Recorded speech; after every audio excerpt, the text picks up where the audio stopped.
Ons nooit voor die aangezicht, om het weer te zijn. Ons leven is op de helft van de zoon en de bescherming.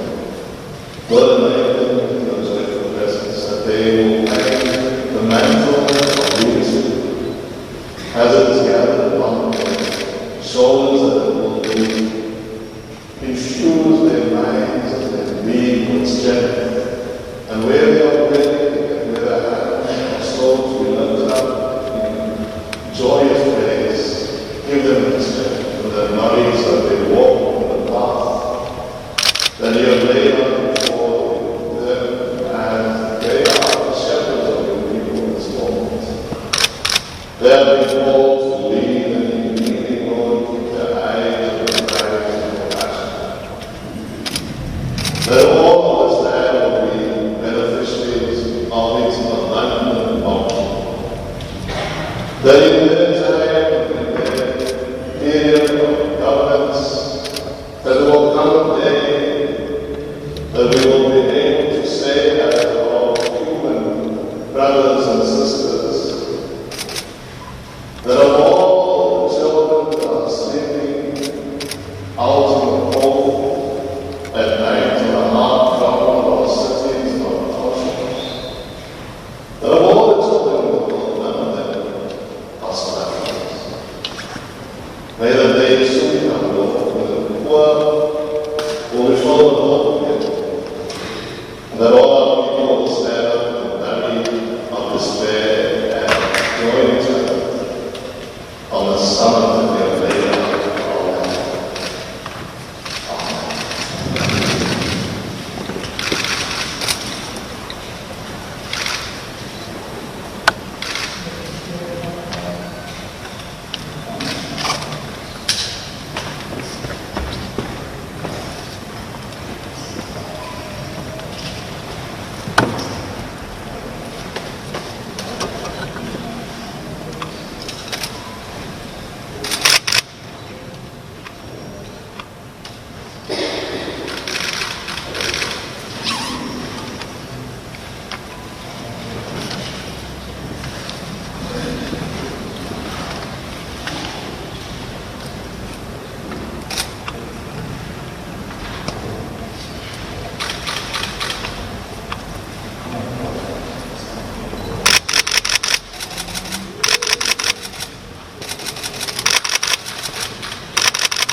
Indeed, joining me in studio is acting political editor Ms. Sophie Mokoena. Very good morning to you. Thank you very much for joining us.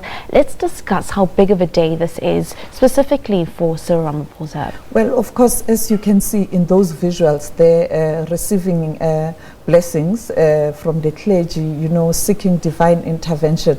You know that currently he's facing a very difficult task to ensure that there is a smooth transition. And coincidentally, it is on the very same day, some years ago today, where he was part of a group of ANC leaders and South African leaders who welcomed Nelson Mandela after he was released. And you'd recall that when you look at those visuals at the Grand Parade, he's holding the mic. Therefore, today it's a very important day for Cyril Ramaphosa. And I think as he is sitting there, or he's joined by the clergy there, this is a moment to think about the man who at some point in time wanted him to be his deputy, but the ANC as the final word decided that Thabo Mbeki will be Madiba's deputy, but he continued to work for the ANC because he continued with the work of putting together the South African Constitution, the Constitution that is hailed all over the world. And I remember very well when it was officially launched in Sebokeng, choosing Sebokeng because of the 1960 massacre. Madiba was there, Tate Ramaphosa was there, Thabo Mbeki was there. It was a big, big occasion. So he continued to work for the ANC. He was a member of the NEC since 1991 to date as the president of the ANC. I think, he's got a lot of responsibility, or he's carrying lots of responsibility, to ensure that there is a smooth transition in this country. Now, Sophie, you've covered years and years of political stories and not only seen, the faces that the politicians choose to show the media. How would you describe the relationship between Cyril Ramaphosa and Nelson Mandela? It was very, very professional, cordial, a comrade. Madiba could rely on, and like many other leaders of the ANC who were close to Mandela. And Ramaphosa himself, he has worked with many leaders. I mean, if I were to make an example, we're talking about the former president, Thabo Mbeki, who was the deputy president. And during the when they were drafting the constitution, I think there was interaction, because during the talks, Mbeki, Ramaphosa, Zuma, Joe Slovo were working very close with Madiba. So I think it's not only Madiba, but the rest of the ANC leadership, coming to the current president, President Jacob Zuma, the president of the country. When Ramaphosa was the Secretary General of the ANC, President Zuma was the Deputy Secretary General of the ANC. They were working together in the secretariat, if one may put it that way. So, he has worked with all these people, and with Madiba in particular, we know the fact that Madiba wanted Ramaphosa to be the deputy president because he was trying to avoid a situation where you have same clan in the presidency. But the ANC decided that no, it's the ANC that must pronounce, and it is for that reason Thabo Mbeki was elected the ANC president, and Mandela agreed because he was subjected to the ANC decisions. Because when you look at, there's a clip doing the rounds where Thabo Mbeki is trying to explain his recall, where he talks about how you have to respect the ANC decisions and the ANC leadership. It is for that reason Ramaphosa wasn't a deputy president then, but he was given other responsibilities, and he continued to work with the ANC. And I think today it's that moment where he is thinking, yes, I was at the Grand Parade, little did I know I will be the president of the ANC. That time I was just holding a mic for Madiba because I was part of the leadership that was organizing Mandela's release and working very hard to ensure that everything goes well. Now, speaking of those terms around the release, and in the package that we just saw earlier, one of the SABC correspondents was speaking to a correctional service correspondent, and he was actually taking the correspondent throughout the house where President former President Nelson Mandela had actually gone after his release in prison, where talks were being talked about. Take us through Cyril Ramaphosa's role in those negotiations for those talks, paving a way for new democratic South Africa. He was involved. You recall that after that release, the focus was in Gauteng, in Kempton Park, World Trade Center. He was part of that. When you look at all the negotiations, whatever was covered live during that time, he was sitting there in front with people like Joe Slovo, Thabo Mbeki, Jacob Zuma, and many others. He was part of the talks. But you'd recall that even those, before Mandela was released, those who were in exile, people like Mbeki and Zuma, O.R. Tambo, the former president of the ANC, were involved in the talks. And finally, when the whole thing shifted to World Trade Center, he was part of those talks. Let's talk about writing the Constitution and his role in being a part of that. That's where his diplomatic skills were kind of realized, because at that time writing a constitution was not going to be an easy task, because all stakeholders, all those who were involved, had different interests. You had Bantustan leaders, the National Party government, the ANC, the other liberation organizations such as AZAPO, PAC, with different positions and with different interests in terms of their views, how South Africa should look like, or the constitution should look like. And it is for that reason he's been credited with the skill of being able to navigate all those challenges, and was able to work hard and to ensure that he's able to win the hearts and minds of those who were involved during that time when the constitution was drafted. And he worked very close with Rolf Meyer, because Rolf Meyer, on the other hand, was representing the Nationalist Party that was in government pre-1994. Therefore, that's where his skills, were kind of put to spotlight internationally. And later on, he was involved in mediation processes around the world. Therefore, I think he did well during those negotiations. You'd recall when the former president, Thabo Mbeki, delivered that speech, it was in sync with a lot of work. When they finally approved the constitution in parliament, it was in sync with a lot of work, give and take, compromises that happened behind the scenes. And it's people like Cyril Ramaphosa, Rolf Meyer, and the rest who played a prominent role to ensure that we have this constitution that is respected. And there's something that we would like to talk about more, and you mentioned that just a couple of moments ago. Cyril Ramaphosa, if one could call it, actually physically being a right-hand man to Tata Madiba, and actually holding the microphone in one of his most famous speeches that he has delivered in to the country. Take us through that. Take us through the momentous occasion of that and the significance of that. Well, on that day, I was still a student. I was at SABC College of Education, but I was home in the Free State. So I had to come quickly on that day, and we led a march from Everton to Vereeniging. And that was the mood around the country. People were celebrating, people were happy because finally, the man that we didn't know, we never knew, we never got an opportunity to even see his pictures, was released. And all of us, the whole country, the whole continent, the whole world was excited. And there were celebrations all over. And because for some of us young people then, we were looking forward to see the first, visuals of this man. And I guess those who were around him, there were many. Bulelani Nquka, Saki Makozoma, and many others who were part of that group that Teralikota organized, the reception. Mewini, I think everybody at that moment was preoccupied with, ensuring that everything goes well. I don't think there was even a moment to think that I'm next to Madiba. I think they were preoccupied with ensuring that everything is executed in a very precision manner, like the Defense Force would do any event, because also there were concerns around his security.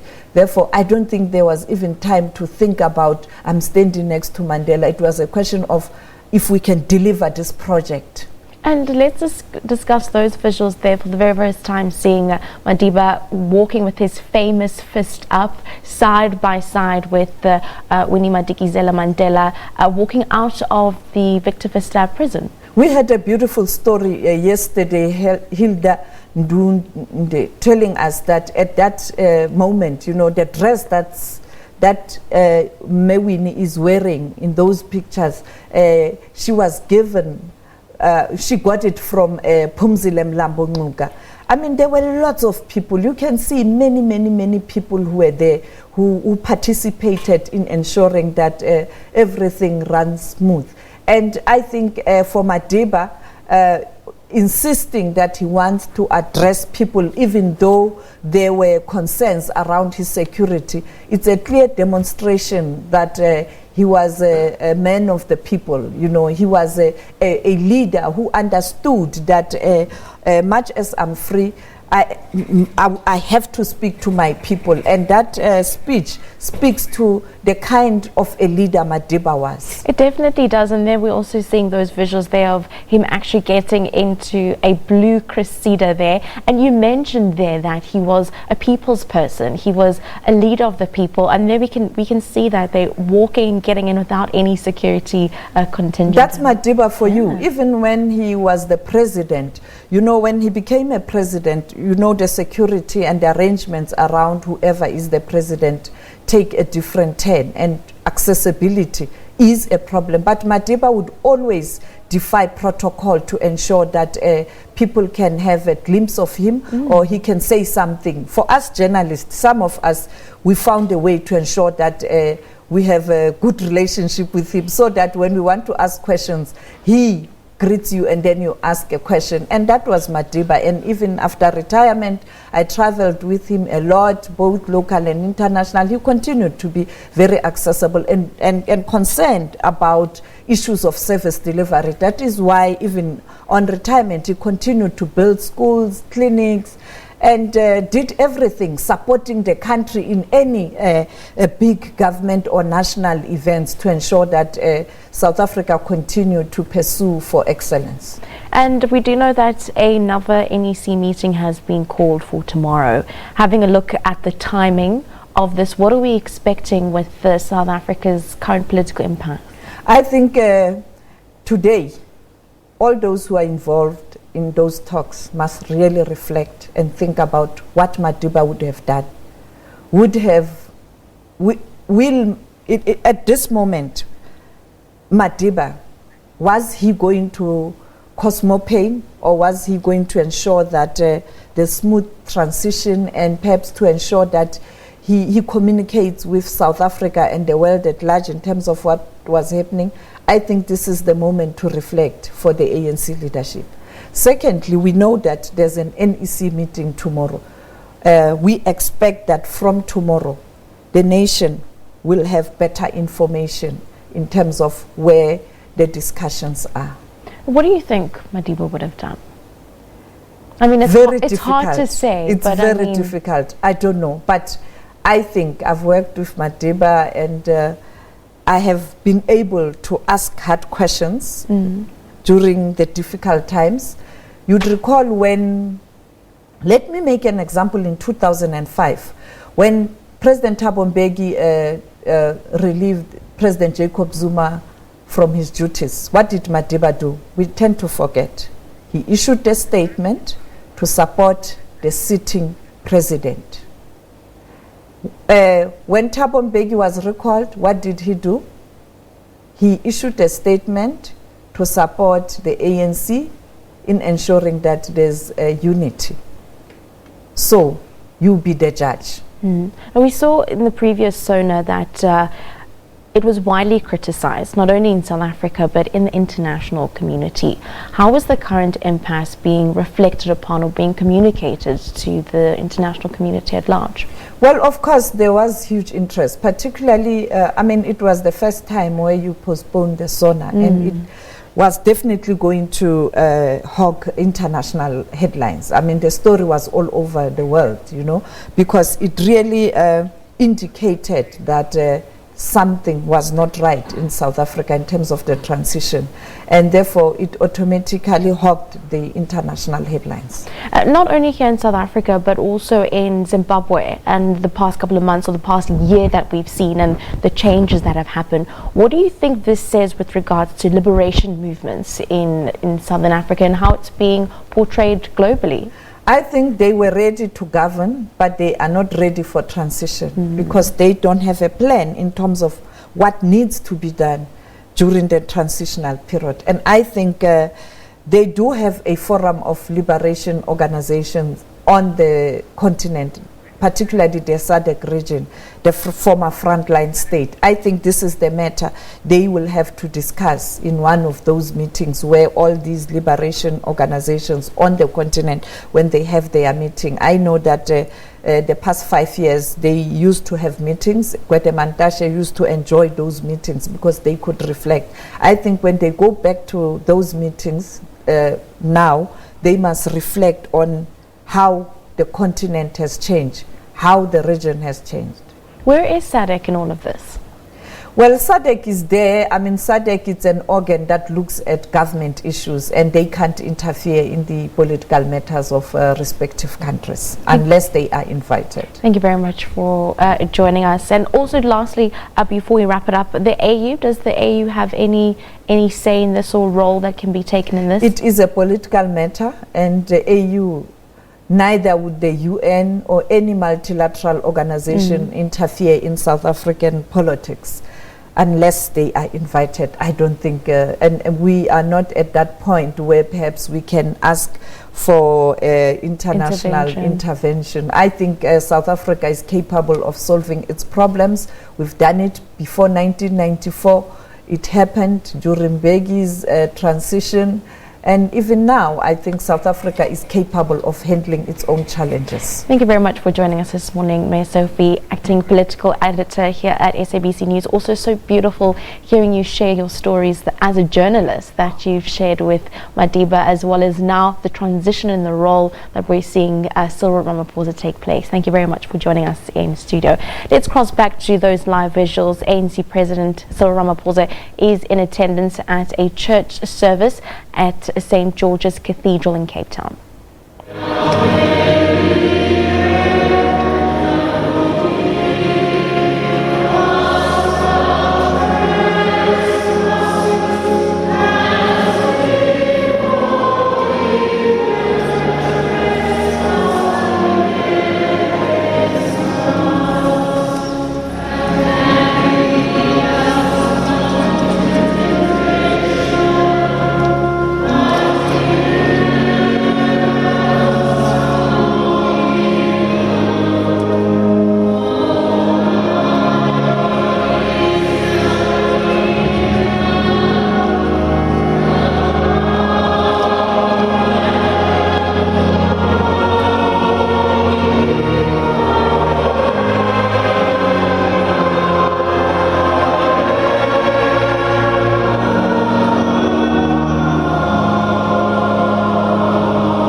coming out there of the St. George's Cathedral in Cape Town, where ANC President Cyril Ramaphosa is in attendance. For now, then we'll take a short break. First, though, we'll have a look at your weather forecast.